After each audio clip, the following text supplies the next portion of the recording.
श्री स्वामी समर्थ. जय जय स्वामी समर्थ. यंदा रक्षाबंधन कधी आहे, त्याचबरोबर राखी बांधताना राहू काळ नक्की टाळायचा आहे. राहू काळामुळं नेमकं कधी राखी बांधावी याचीच माहिती या व्हिडिओत मी तुमच्यासोबत शेअर करणार आहे. हिंदू धर्मात भाऊ बहिणीच्या पवित्र प्रेमाचं प्रतीक असलेला रक्षाबंधनाचा सण दरवर्षी श्रावण पौर्णिमेला अगदी मोठ्या उत्साहात साजरा केला जातो. यंदा रक्षाबंधन हे 28 ऑगस्टला साजरं केलं जाणार आहे. दरवर्षी राखी बांधताना अडथळा आणणारा भद्रा काळ यंदा सूर्योदयापूर्वीच समाप्त होणार आहे. त्यामुळे भद्रेचं कोणतंही सावट या सणावर नसणार आहे.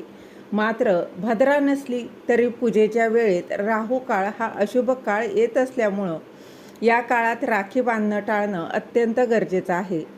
भद्रा काळात राखी बांधणं अत्यंत अशुभ मानलं जातं.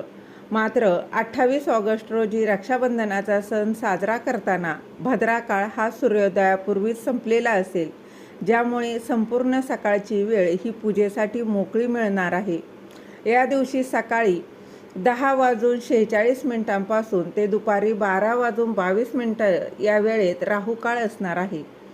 राहू काळ हा राहू ग्रहाच्या नकारात्मक प्रभावाचा काळ मानला जातो.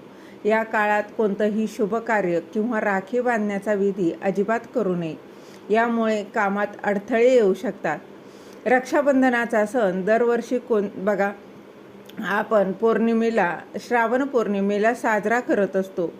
तर यंदा उदयतिथीनुसार 28 ऑगस्ट रोजी श्रावण पौर्णिमा साजरी केली जाईल.